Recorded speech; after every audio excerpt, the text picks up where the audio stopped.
Every mail-order bride ran away from the mountain man until the beautiful Orc Widow stayed. By the time the 7th mail-order bride climbed the road to Black Pine Ridge, the people of Cedar Hollow were already betting on how quickly she would come back down. The 1st lasted 3 days. The 2nd left before sunrise. The 6th climbed back into the stagecoach, while Logan Hayes still carried her trunk. All 6 gave the same reason. The mountain man was too silent and too devoted to his lonely ranch to make room for a wife. Then Zara Stone stepped from the coach. She was not the delicate human bride the town expected, but a beautiful Orc Widow with vivid green skin, small white tusks, amber eyes, and black hair braided over one shoulder. Beside her trunk stood a heavy forge chest bearing her dead husband's seal. Logan looked at the chest, then at her mourning braid. "You should know," he said. "Every woman before you left." Zara met his hard grey eyes without flinching. "Then perhaps you kept asking for women who wanted an easy man." Far above the town, something moved between the pines. A rider watched them from the ridge, then turned his horse north.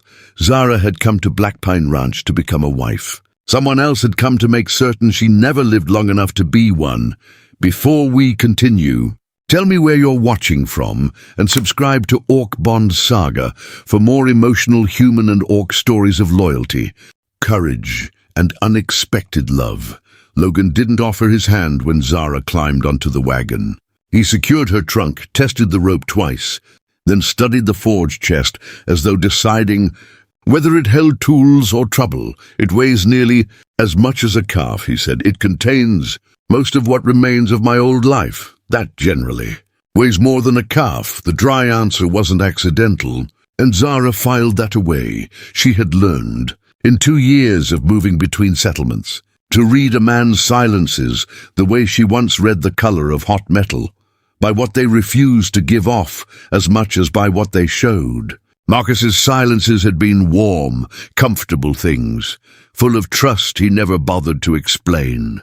Kharzug's silences were traps, built to make her fill them with confessions he could later use. She didn't yet know which kind of silence sat in the man beside her on the wagon seat. Only that it wasn't loud and it wasn't cruel. And for now, that was enough to keep riding toward it. He was 38, broad-shouldered, severe, with a short black beard and the steady hands of a man who trusted animals more than people. His letters had promised food, shelter, respect, and marriage after a 30-day courtship, the clearest offer she'd received in 2 years. The road climbed through pine forest for 3 hours. At the 2nd stop, Zara noticed cougar tracks beside the ruts, broad but uneven, soil thrown backward by an animal fleeing at speed. What frightened it? Logan studied the northern trees. Something it didn't want to fight. For the rest of the climb, his rifle lay across his knees.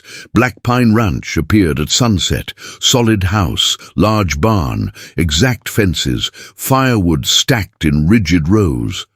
A life built entirely around work, without a single soft edge to it. Smoke rose straight from the chimney into windless air. Even the yard had been raked clear of loose stone, as though disorder itself were something Logan refused to tolerate on his land. Zara took it in the way she once took in a new forge before lighting the first fire, cataloguing what was sound, what needed mending, and what a person had built to keep themselves safe rather than comfortable. A sandy-haired 18-year-old came from the barn carrying a bucket. "Rifle slung over his shoulder. Ethan Brooks," Logan said. "He helps with the cattle." "Ma'am," Ethan said, then eyed the chest. "You a smith?" "I was. My father worked at the Red Creek Forge. Taught me enough to ruin good iron with confidence. He also hunted rock goats and coyotes off the ore carts," Logan said. "Thinks that makes him a marksman. Makes me better than you at 200 yards. Makes you louder about it." Zara caught the faintest movement at the corner of Logan's mouth. They carried the chest into a small forge shed, old anvil, stone hearth. A bench buried under tack and broken hinges. You may use this place, Logan said. Zara knelt beside her chest and touched its stamped plate, a mountain flower rising from a ring of flame. The Stone Widow's seal. The workshop was clan registered, she said. Land, contracts, ledgers, all returned to the clan when Marcus died. These tools didn't. Each bears my personal mark. They were mine before the marriage. Someone disputes that? Someone disputes anything he believes he can take. Logan didn't ask who. Not yet. Inside, he showed her a clean room across from his own, new blanket, and on the kitchen table a list of chores, meals, and rules. At the bottom, if you decide to leave, I will take you safely to town. No explanation will be required. Did the other women get this? Yes. How many used it? All of them. Placing the escape terms beside the breakfast schedule lacks confidence. It removes pressure. It also tells a woman you expect her to run. His jaw tightened, not in anger. In recognition, I'll follow reasonable rules, Zara said. We respect each other's rooms. After 30 days, we decide freely. Until then, neither owes the other. Marriage, agreed, and I cook better than you. You haven't seen me cook. I smelled the kitchen from the yard. This time. She saw the almost smile before he turned. Away the next morning, before the cougar tracks and the boot print changed everything, there was still an ordinary ranch to run. Zara found Logan wrestling a stuck gate hinge with a crowbar, swearing under his breath in the low, disciplined way of a man who rationed even his frustration. You're bending the pin, she said. I'm freeing the pin. You're bending it. Then it won't sit again. She took the crowbar from his hand before he could argue, set it aside, and crouched to study the hinge properly. The frost swelled the wood around the socket. You don't force the metal. You warm it. With what? I don't carry a forge in my pocket. She held up her hand, fingers curled, a small, private smile. You carry patience. Boil water for 10 minutes. He watched her work, unconvinced, arms crossed. When the hinge finally swung free without a mark on it, he said nothing for a long moment. You could have told me that an hour ago. You didn't ask. You just started hitting things. It usually works. On cattle thieves, perhaps. Not on hardware. He almost laughed. She saw him catch it the way a man catches a coin before it falls, and pockets it instead of letting it show. It was the first crack she'd seen in him that wasn't grief. Dinner was venison stew and bread hard enough to repair a wall. Logan ate 2 bowls without complaint. Ethan ate 3 and praised her until Logan said gratitude didn't improve through repetition afterward. Logan showed them the warning line, a wire running from a porch, bell to the barn and up to a lookout rock. 1 pull meant the lower gate. 2 meant riders on the north trail. 3 meant everyone came armed. Practice weekly, Zara said. People forget signals when frightened. Sunday? Ethan asked. Logan nodded, then pointed east. That trail reaches Marshal Daniel Carter's station in 5 hours.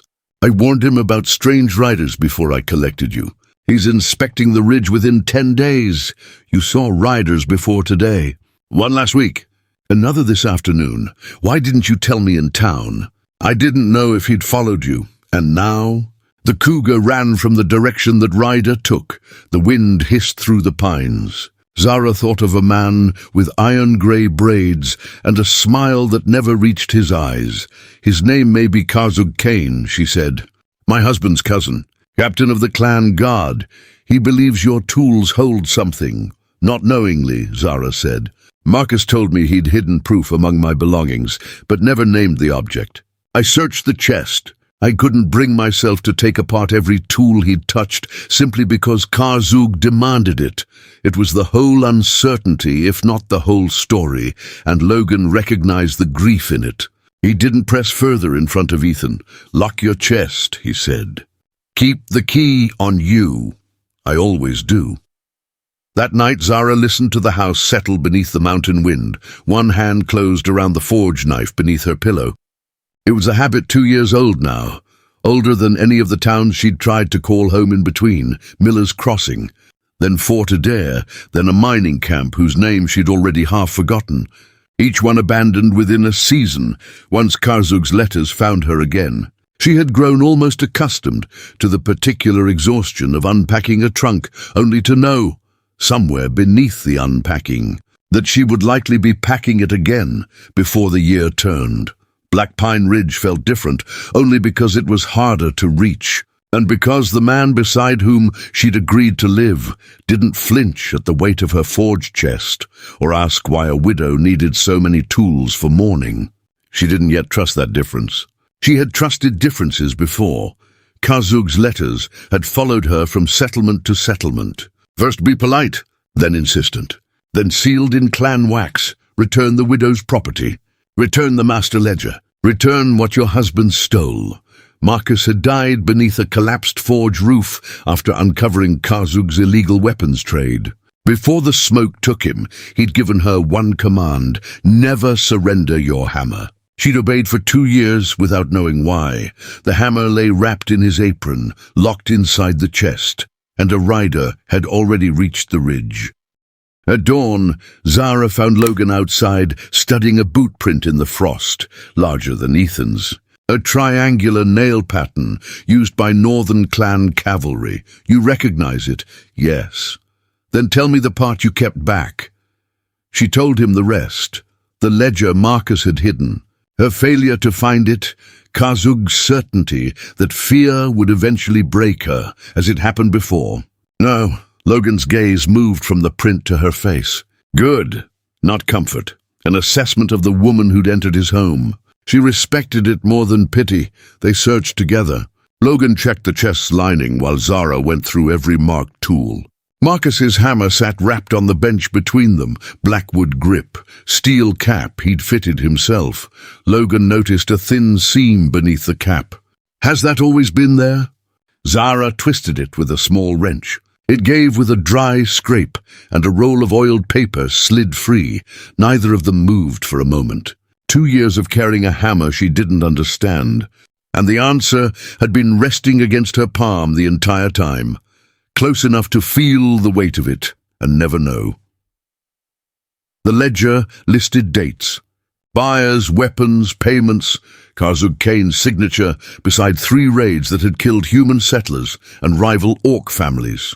Zara recognized one of the dates. It was the week before Marcus died. The week he'd started sleeping badly and refusing to say why. He knew, she said quietly. For days. He knew, and he let me think it was nothing. He was protecting you. He was protecting me the way a locked door protects someone, by deciding for them. She smoothed the paper flat, hands no longer trembling. I loved him. That doesn't mean he was right to keep it from me. This could hang him. Logan said, it could start a clan war. It could also prevent one. You didn't agree to inherit my war. No, Logan said. I agreed to give you shelter and respect for 30 days. A man can't offer shelter only while it's convenient. The words struck deeper than anything tender might have. They made 2 copies. Before noon, Ethan rode for Carter's station with orders to leave the packet even if the marshal was absent. The original went into a hidden compartment beneath the kitchen floor. The days that followed weren't a checklist. They were arguments, hammer blows, and repeated mistakes. Logan was fastening a second warning wire when it snapped free and struck his coat. You pulled it too tight. Zara said from the doorway, it has to carry the signal. It also has to survive the cold. She bent scrap iron into a spring bracket and made him hold the lantern while she fixed it. When she reached across hot metal barehanded, he caught her wrist. Capable doesn't mean fireproof. Careful doesn't mean weak. I didn't say weak. You implied it by grabbing my wrist like I was a child near a stove. He let go, jaw tight. And for a moment, the old rigidity threatened to return, the instinct to retreat rather than argue. Then visibly he chose not to. I've watched 6 women leave this mountain, he said. I have a poor habit of trying to prevent injuries before they happen, instead of trusting the person in front of me to avoid them herself. Then trust me, Zara said, not unkindly. I've been burned by worse than hot iron, and I'm still standing here. He nodded once and didn't grab her wrist again. Though she noticed, and didn't mention, that he stood closer to the forge after that, near enough to help without hovering. Ethan watched from the fence. "Should I leave you two alone with the wire?" "Work," they said, at exactly the same time. By sunset, ammunition sat in dry boxes. The gate had a new brace. Zara's hooks locked the shutters in one motion. The next day, they drilled the warning signal until each of them covered a separate route, and Ethan stopped tying his horse across their escape path. Later, while Zara sharpened a draw knife, Logan set a mug of coffee at her elbow. "You planned for sieges before. I kept a forge on a disputed border. We planned for raids every spring. Was Marcus a fighter? He was a smith who hated fighting. That's why Kharzug underestimated him. Do you miss him?" She studied the steam rising off the coffee. "Every day.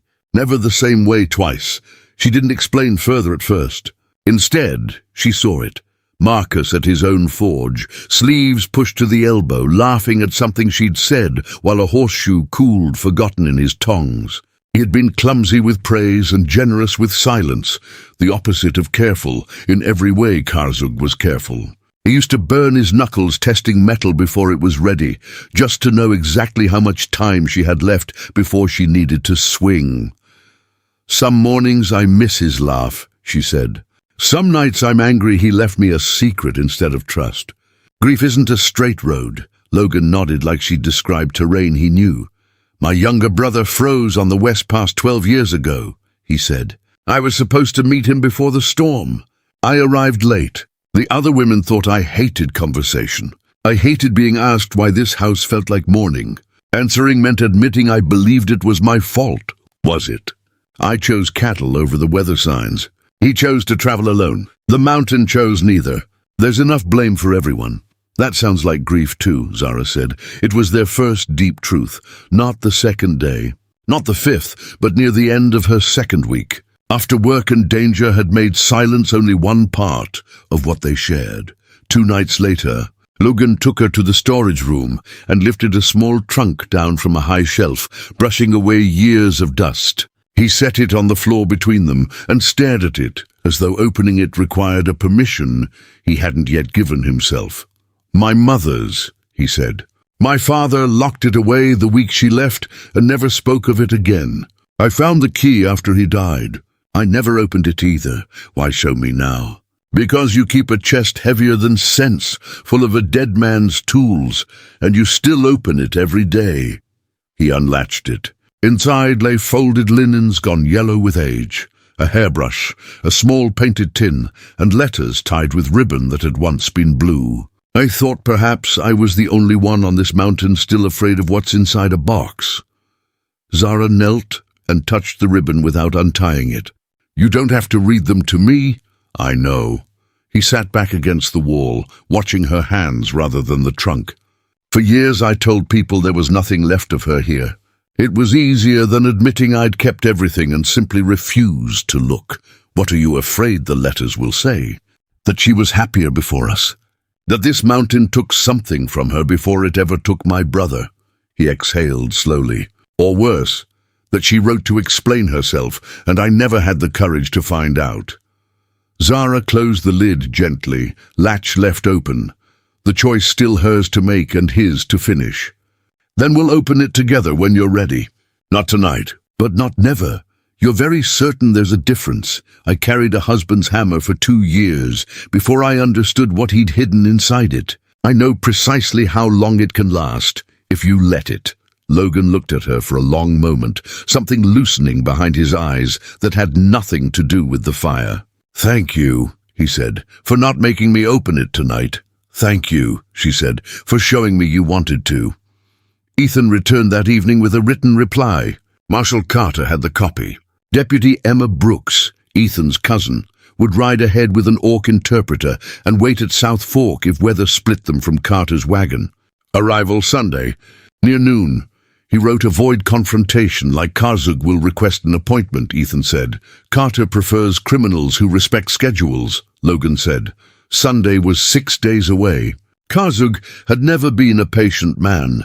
In Cedar Hollow, word of the packet had already loosened tongues. Amos at the Mercantile told 2 ranchers that Logan Hayes had finally found a bride who wouldn't run, and that something dangerous had followed her up the mountain to make sure of it. By evening, 3 men who owed Logan for helping dig their wells during a dry summer rode as far as the lower crossing to ask if he needed hands. He sent them home with thanks and no explanation, unwilling to hand Kharzug more targets than necessary.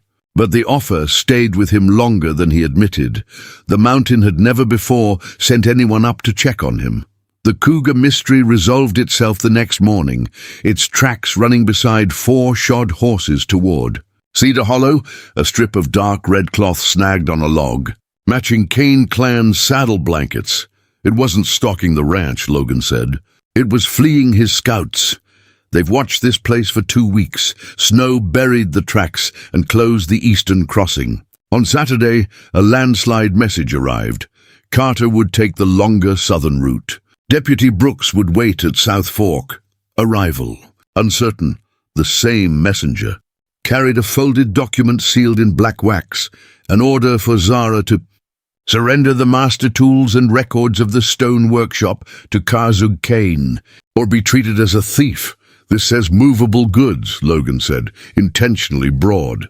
The workshop returned to the clan. My premarital tools didn't. He wants outsiders to confuse the two. Will Carter understand the difference? With the interpreter, yes. Without one, he hopes a human court sees an orc seal and hands it over to avoid conflict. What happens if he comes before Carter? Ethan asked. We don't invite him inside, Logan said. That night Zara found Ethan oiling a rifle he'd already cleaned twice. You've watched for trouble before, she said. I can tell. Not like this. He didn't look up. My father's mining camp got raided once when I was 12. I hid in the ore shed the whole time. Heard everything, saw nothing. Everyone called it good luck that no one was badly hurt. I never told them I'd spent it shaking behind a cartwheel instead of doing anything useful. You were 12. I know that now. Didn't know it then. He set the rifle down and finally met her eyes. I'm not hiding this time. No, Zara said. You're not.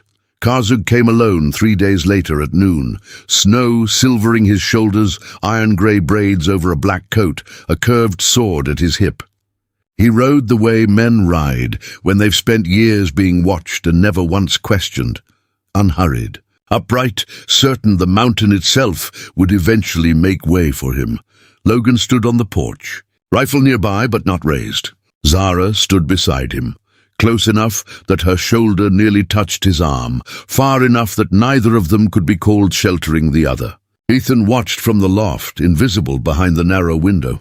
Cousin, Kharzug said, and something in the word made Zara's skin crawl. Not affection. Ownership dressed as familiarity. My husband was your cousin. I'm nothing to you. An unkind greeting after I traveled so far to correct a misunderstanding. You crossed 3 territories to steal a hammer. A hammer, some sentimental tools, and whatever documents Marcus concealed before his unfortunate accident. He dismounted, hands visible, moving with the deliberate calm of a man who had learned that patience frightened people more than shouting ever did. Mr. Hayes, I'll compensate you for the inconvenience if you return her chest. $50. More if the winter has been difficult. Logan understood the trap in the courtesy. You're offering to purchase tools you say already belong to you. I'm offering peace. You're trying to buy a witness and call the receipt proof of ownership. The smile faded a degree, the first crack. Small as a hairline in good steel. The tools bear my personal seal, Zara said. Marshal Carter has a copy of the ledger. Your forged order will be examined by a territorial interpreter who reads Kane clan wax as easily as I do. For the first time, Kharzug's composure cracked properly, not into violence, into calculation. His eyes flicked just once toward the road behind him, as though recalculating how much time remained. You found the ledger. Zara said nothing. Silence she had learned from watching Logan could say more than an answer. Kharzug's gaze moved from the house to the barn, measuring doors and distance, and the shapes of men he couldn't see but knew were there. You've built yourself a fortress, cousin. Marcus never had the stomach for one. Marcus never needed one. You made certain of that only after he was too dead to argue. The comment landed harder than she'd meant it to. She watched it land. Watched something behind his eyes go cold in a way the polite mask hadn't shown before. You have until Friday sunset, he said. Give me the original and the tools. You keep your life, your new husband, and this graveyard of trees. We aren't married, Zara said. Then he has even less reason to die for you. Logan lifted his rifle. Didn't aim it. Just held it, the motion unhurried and entirely deliberate. You delivered your offer. Now leave. Kharzug mounted with the same unbothered calm. At the gate he looked back. Marcus chose principles over blood. Don't make the same mistake. Marcus chose innocent lives over yours, Zara called, and for once her voice didn't shake at all. He rode away without another word. No one moved until the sound of his horse had vanished entirely beneath the wind, and even then, Logan didn't lower the rifle right away. He'll return with men, Ethan said, climbing down from the loft, pale under his freckles. Yes, Zara said. He needs the surrender to look voluntary, Logan said. Carter's copy makes murder dangerous. He has to recover the original and build a story a court will believe. Fear before blood, Zara said. Then blood when fear fails. That evening they moved cattle, stored water, and reinforced the line. Zara hid the original ledger inside the hollow base of the anvil, the one place Kharzug wouldn't expect, and too heavy to steal quickly. Friday came under a clean sky. No riders by sunset. The waiting was worse than the threat. Zara stood in the forge after dark, feeding the fire. Logan brought 2 bowls of stew. You forgot supper. I postponed it. Food doesn't improve through postponement. Your bread once disproved that. Principle. They ate while the coals pulsed red between them. Nearly 4 weeks had passed. Their 30 days ended in 2 mornings. Danger had made them partners. Neither had said what came after. You can leave before dawn, Logan said. Ethan can take you south through Miller Pass. Kharzug expects you here. You could reach the fort in 2 days. And you? I remain. Then he burns your ranch looking for an original. He thinks you hid, possibly. You're offering to lose your home so I can preserve myself. I'm offering you a choice. Every time you fear, someone might leave, Zara said. You open the door for them. His face hardened. I won't trap a person into staying. There's a difference between trapping someone and asking them not to go. He stared into the forge. My mother left when I was 8. My brother died waiting for me. 6 women found I'd built my life around needing no one. I don't know how to ask someone to stay without sounding foolish. Zara moved closer, not touching him yet. Marcus was kind. After he died, I stayed with his clan because I thought blood would honor him. Kharzug used my grief, searched my room, controlled my wages, called obedience a widow's duty. For a year, I mistook endurance for devotion. I didn't leave because I was brave. I left when I understood surviving cruelty wasn't the same as honoring love. That took months, not one heroic night. And now I choose where I stay. With the man who doesn't speak enough and labels his shelves. With the man who prepared a room for 7 women, was rejected 6 times, and still wrote the 7th that she'd be treated with respect.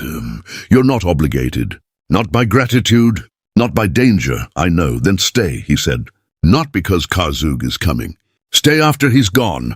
Zara took his scarred hand and pressed it to her cheek. I've been waiting for you to ask. The kiss was quiet at first, then deepened by everything they'd refused to rush. It made room beside their old grief for something living. The warning bell rang twice. They broke apart. A third violent peal followed. Ethan shouted from outside. 9 riders on the North Trail.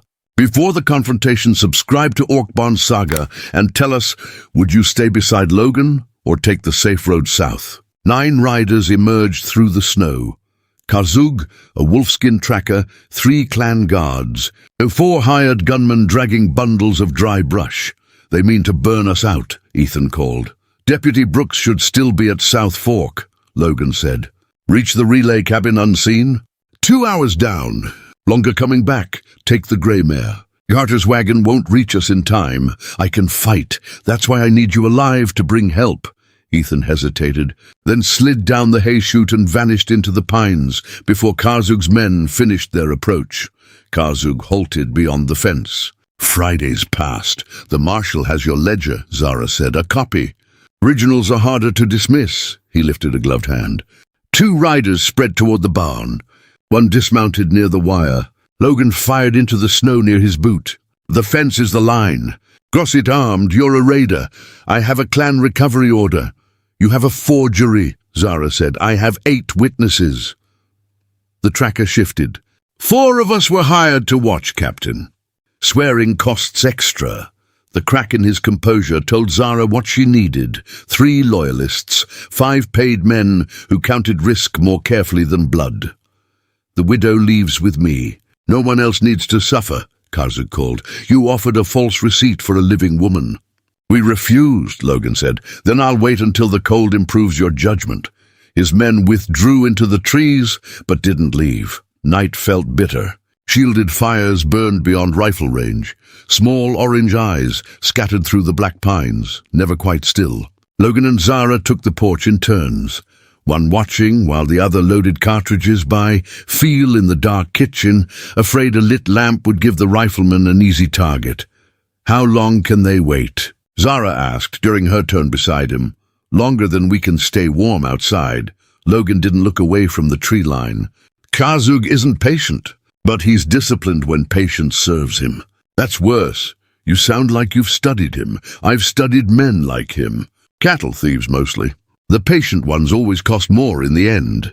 Near 11, the tracker crept close enough to cut the lower wire, a soft snap that neither of them heard until the silence afterward felt wrong. Zara noticed it first, the particular quiet where a sound should have been. The gate line's gone. Logan didn't move for the rifle. "Then we watch harder. The forge line still stands, and that's the one that matters if they come for the house instead of the barn." They sat together against the porch wall in the deep cold, shoulders touching, rifles across their knees. For a while, neither spoke.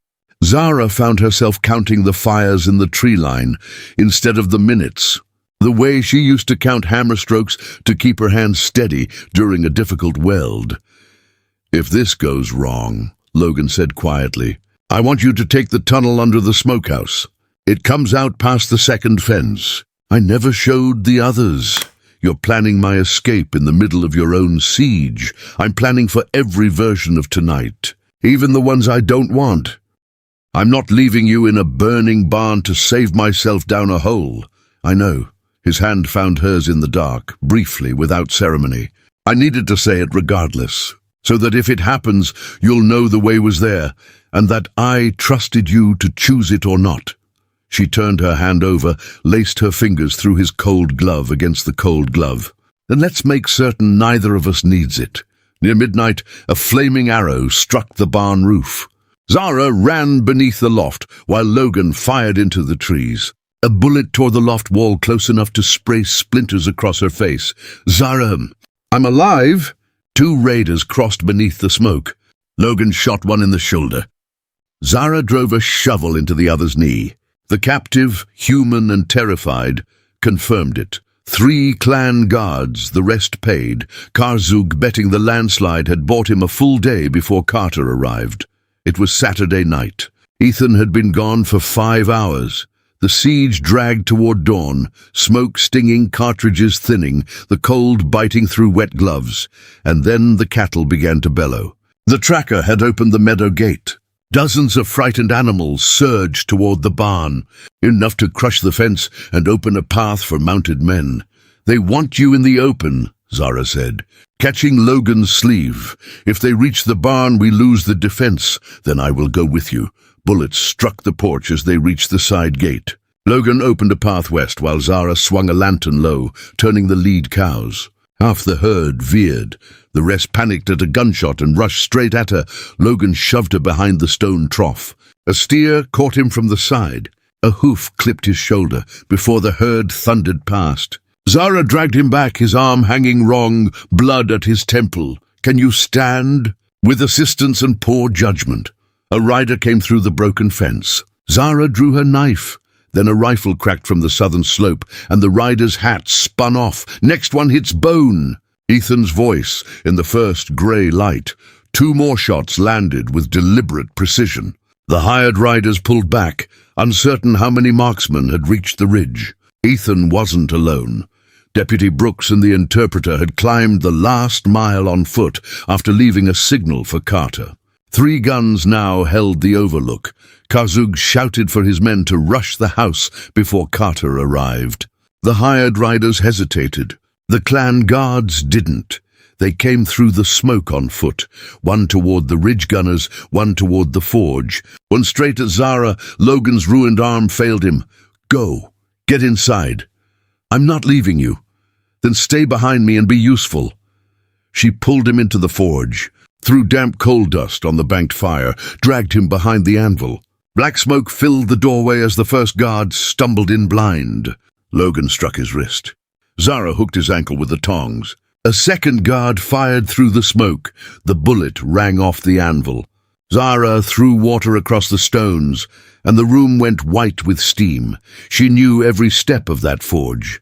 They didn't. Then Kharzug emerged from the steam with his sword drawn, moving like the captain he'd once been. "Where's the original?" Zara raised the hammer. "Beneath the truth you could never lift." His eyes flicked to the anvil, enough of an opening. She swung. He caught the shaft on his blade and twisted, but she stepped with the motion and drove him back into the hearth. His gauntlet caught her across the face. She fell to one knee. The sword came down. Logan fired. The blade shattered near the guard, steel spinning across the floor. "I warned you about the fence." Kharzug drew a dagger and lunged. Zara rose between them.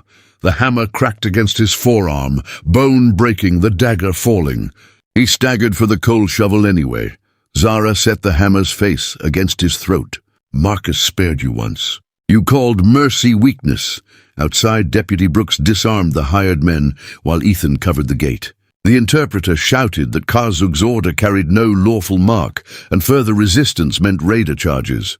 3 gunmen surrendered at once. The last tried to run. Ethan shot the saddle strap out from under him, dropping the man into the snow untouched. The final guard wounded Brooks in the leg before going down. Kharzug, force collapsed around him, still had hatred in his eyes. "You think humans will protect you forever?" "No," Zara said. "I think evidence will expose you. Witnesses will condemn you. And I will protect myself." She could have killed him. She stepped back instead. When Marshal Carter arrived, he found a burned barn roof, a broken fence, 9 restrained men, and 2 defenders still refusing to sit down. "I asked you to avoid confrontation. We remained on the property the entire time," Logan said, pale from pain. Carter sighed. "Of course you did." The interpreter confirmed Zara's marks. The gunman confirmed the hire, the ledger, the forged order, the saddlecloth, and 9 witnesses closed the case within the hour. Carter writing it all down with the flat patience of a man who'd stopped being surprised by mountain violence years ago. They loaded Kharzug onto a horse with his hands bound and his broken arm, splintered just well enough to survive the ride south. He didn't look at Logan again. He looked at Zara for a long moment, and whatever he meant to say died before it reached his mouth, perhaps because there was nothing left that would land the way his threats once had. "Tell the clan council," Zara said, before they led him away, "that the workshop's new owner sends her regards, and that she will not be attending the funeral they're already planning for my reputation."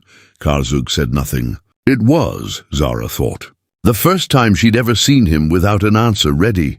Logan's shoulder was dislocated, 2 ribs cracked, his temples stitched by lamplight, while Zara held the needle steady for the deputy who'd never sewn a wound so deep.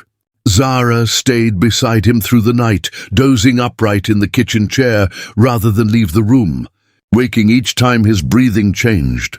At sunrise, he woke to find her asleep, with one hand still resting over his. He moved his fingers just slightly.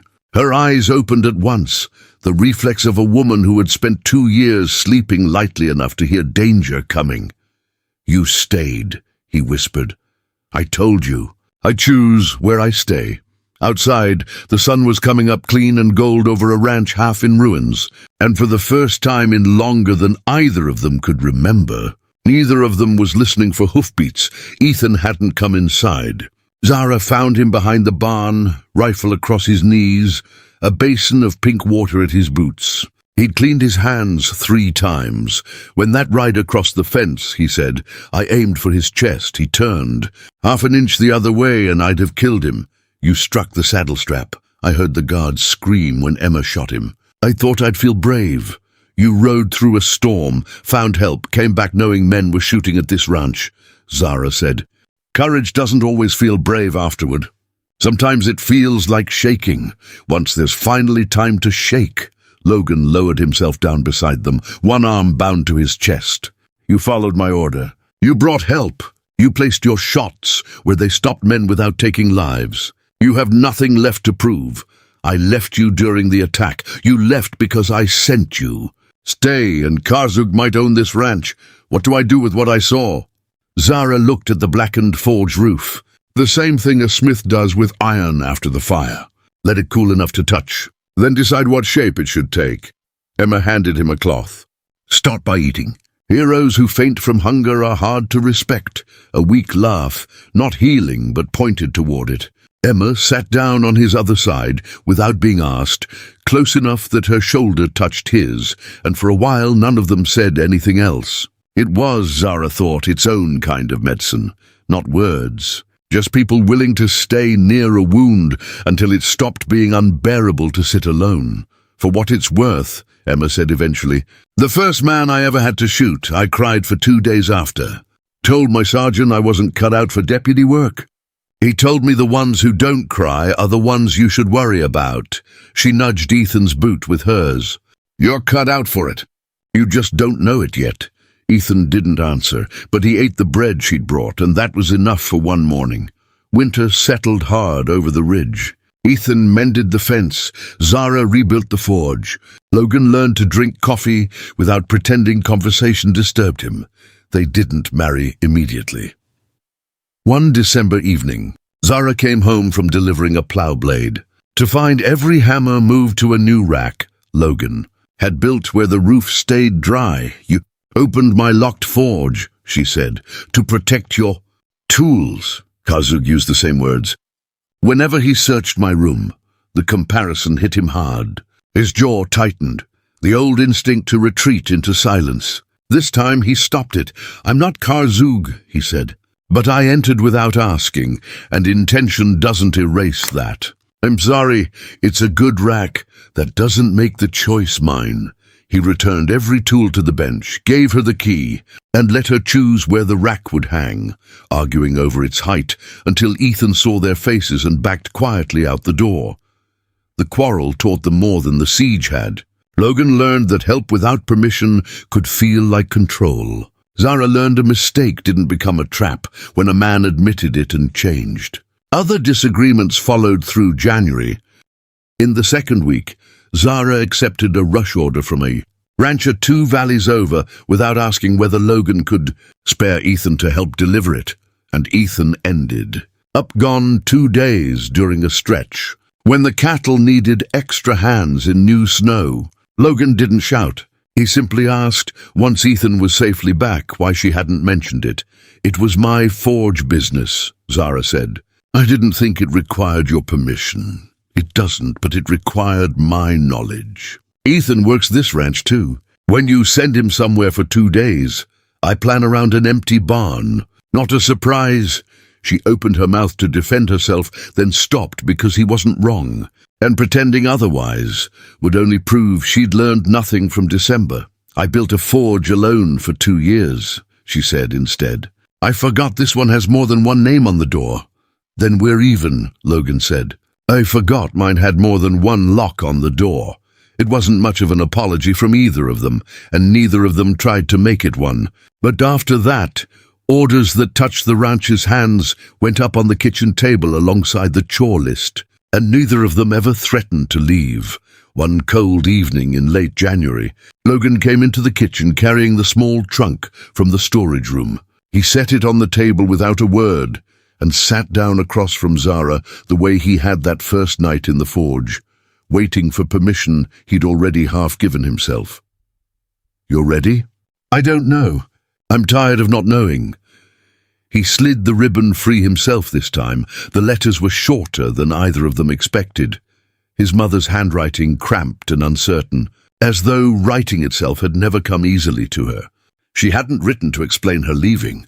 She had written twice in the year after, asking whether Logan and his brother were well, and whether the mountain had been kind to them, and whether, in a line Logan read 3 times before his voice held steady enough to read it aloud, whether either of my boys ever asked why I couldn't stay, so I might finally have the courage to answer them.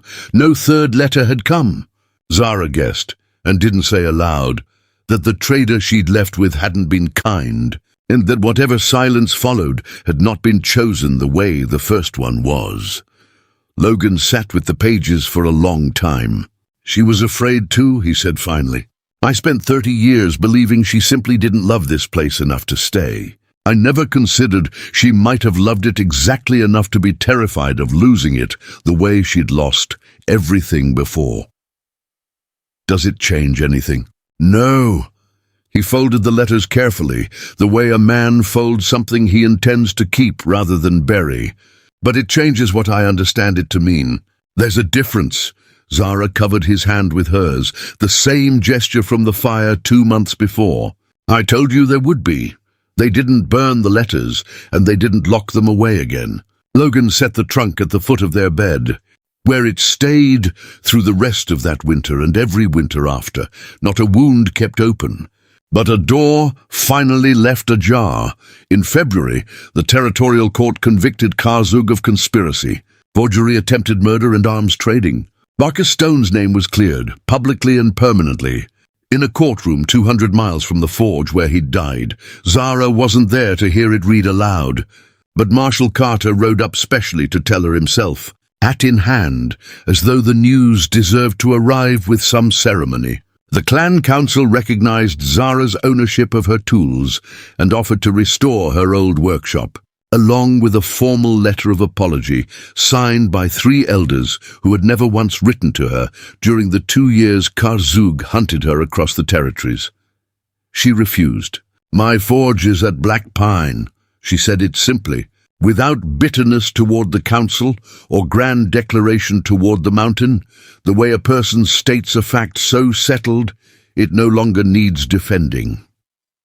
A week later, Logan brought her to Cedar Hollow. He had said only that he needed supplies, but Zara noticed he'd shaved that morning for no reason, and that he'd worn the coat he usually saved for burying people. The same townspeople who'd once bet on her leaving gathered outside the general store, pretending not to stare, failing badly at it. Logan stopped in the middle of the boardwalk. Zara stopped beside him, watching the crowd rather than him, still not understanding. "Amos," she said slowly, "why is half the town suddenly interested in the mercantile's front step?" "Ethan cannot keep a secret," Logan said. "I told him a week ago." He told the marshal. The marshal apparently told everyone. "I can hear you," Ethan called from beside the hitching rail. Grinning without a trace of shame, Logan removed his hat. An act. Zara had learned that cost him more effort than facing 9 armed men. He faced her without looking away, though his voice was rougher than usual when he finally spoke. "6 women came to my mountain," he said, loud enough for the street to hear, "and found no place prepared for them. I built rules instead of welcome, because rules were safer than wanting something I might lose. You came carrying grief and danger and a forged chest heavier than good sense, and you didn't leave when the mountain gave you every reason to. You stayed long enough to teach me that making room for someone is work worth doing, and that a man can spend 30 years guarding an empty house and still not know what quiet is supposed to sound like, until someone fills it on purpose." He opened a small wooden box. Inside lay a simple iron ring, shaped like 2 pine branches meeting around a tiny golden mountain flower. Forged, Zara realized with a catch in her throat, from steel she recognized. The same steel from the punch set he'd given her the second week she'd arrived. "You made this," she said. "In my forge. Badly. Ethan will tell you I ruined 2 attempts before this one." A ripple of laughter went through the crowd. Ethan didn't deny it. "Zara Stone, will you stay as my wife? Not because a letter brought you, not because danger held you, but because this is the home you choose, on a day when nothing is chasing either of us?" Her tusks showed when she smiled, though her eyes had gone bright and unsteady. "Logan Hayes. I crossed half a territory to become a mail-order bride. Survived a siege, forged your engagement ring myself without knowing it. And it still took you 4 months to learn how to ask properly." Laughter moved through the crowd, warmer now, no longer aimed at either of them.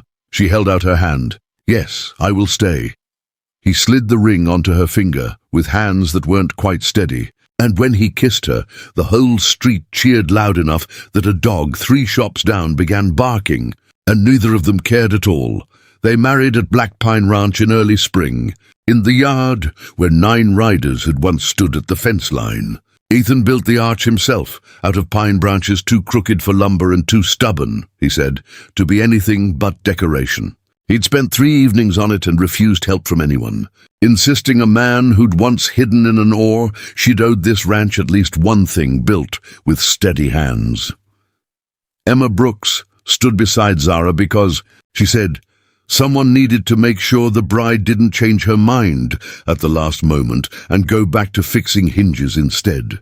Marshal Carter came, though he refused to remove his badge even for the ceremony, muttering that Black Pine Ranch had given him enough surprises for one lifetime, and he intended to remain prepared for whatever came next. Amos brought 3 bottles of something he swore was cider. The 3 ranchers who'd once ridden up to offer help came too, uninvited and unashamed, and no one turned them away. Zara wore red. With black embroidery, she'd stitched herself in the evenings after the forge went cold. Around her throat, in place of any pendant, hung nothing at all. She had decided somewhere over the winter that some things a woman carried and some things she simply let go, and that the difference was hers alone to choose. When the minister asked if anyone objected, Ethan called out, only that it took him this long, and the whole yard laughed loud enough to startle the cattle in the lower pasture. Logan didn't even try to look offended. He simply reached for Zara's hand, the way he had beside the trough after the avalanche of gunfire and smoke, the way he had over coffee in the dark kitchen, as though holding on had stopped being a question he needed to think through, and become instead the only answer that had ever made sense. Curtains softened the windows now. Flowers climbed the porch. The forge rang across the pasture most afternoons, and Logan learned to let silence mean peace instead of using it as a wall. Zara kept Marcus's hammer above the hearth, not as a shrine, not as a debt, but proof that remembering one love never required refusing another. Cedar Hollow stopped telling the story of the mountain man every bride abandoned. They told a better one, of the Orc Widow who faced the man hunting her, defended a lonely ranch, and stayed only after its mountain man learned to ask instead of expect. And when travelers asked how long Zara Stone lasted on Black Pine Ridge, the answer was always the same. She never came back down. If Logan and Zara's story touched your heart, subscribe to Orc Bond Saga for more emotional human and orc tales. Tell us where you're watching from, and whether Zara's strongest choice was to fight, forgive, or stay.